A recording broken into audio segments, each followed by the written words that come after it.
Okay, I want to tell you a little story about what we always refer to in direct marketing and in database marketing as the greatest sales story ever told.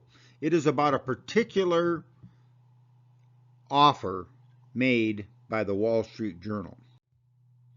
It's called the famous Two Young Men letter, and it was written. It was a copy. It was a in a hard surface mail offer made for the Wall Street Journal by a guy by the name of Martin Conroy.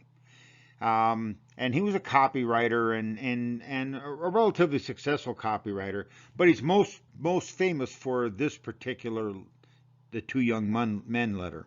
It was used by the Wall Street Journal continuously for 28 years and is revered by writers in direct response advertising for its creativity, but more importantly for its success.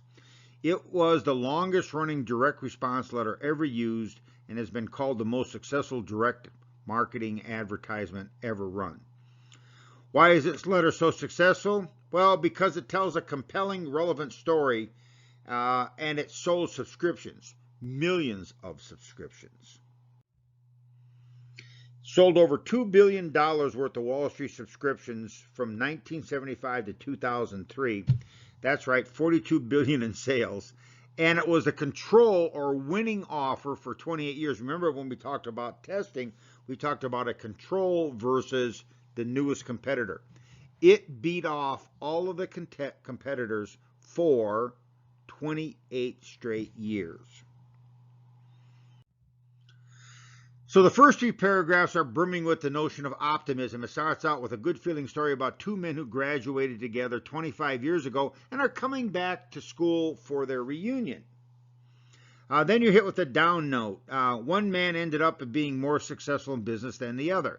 Of course, that happens to lots of people. For Wall Street readers, this is a particularly soft spot because people who subscribe to the Wall Street Journal tend to be people in business that are striving to move up in organizations. What makes this single solution particularly believable is that the two young men are portrayed as being exactly the same in every way, and it leads to the assumption that there must be something specifically different between the two of them. And of course, the Wall Street Journal makes the argument that it is that one subscribes to the Wall Street Journal while the other one didn't. So the rest of the story finished and makes a nice, soft, low-priced offer pitch for the Wall Street Journal. So here's the letter, and let's kind of walk through it because this is really all about storytelling. You hear a lot of information out there about, oh, you need to become a great storyteller. Well, this is storytelling at its essence in terms of sales, in terms of creating sales. By the way, there are hundreds and hundreds of variations on this particular approach.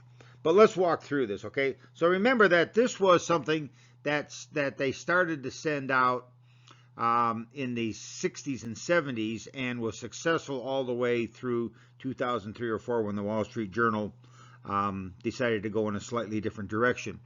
I had a case competition team that won an international case competition, and we visited the Wall Street Journal in Manhattan a couple of summers ago. And when we visited them, and we had used the Wall Street Journal Two Young Men letter in our presentation, and they had told us this funny story about how they had a while ago taken the Two Young Men letter down from their lobby and had sort of put it in a warehouse out in New Jersey. But after we had made the presentation to their executives at an international competition, they came back, drug the letter out, and it was once again in the lobby. And so it was in the lobby when we went to visit them. Kind of an interesting side story. It starts off with, Dear Reader, on a beautiful late spring afternoon 25 years ago, two young men graduated from the same college. They were very much alike, these two young men. Both had been better than average students. Both were personable. And both, as young college graduates tend to be, were filled with ambition for the future. Recently, these two young men returned to college for their 25th reunion. They were still very much alike. Both were happily married, both had 3 children, and both, it turned out, had gone to work for the same Midwestern manufacturing company after graduation and were still there. But there was a difference. One of the men was the manager of a small department of that company. The other was its president.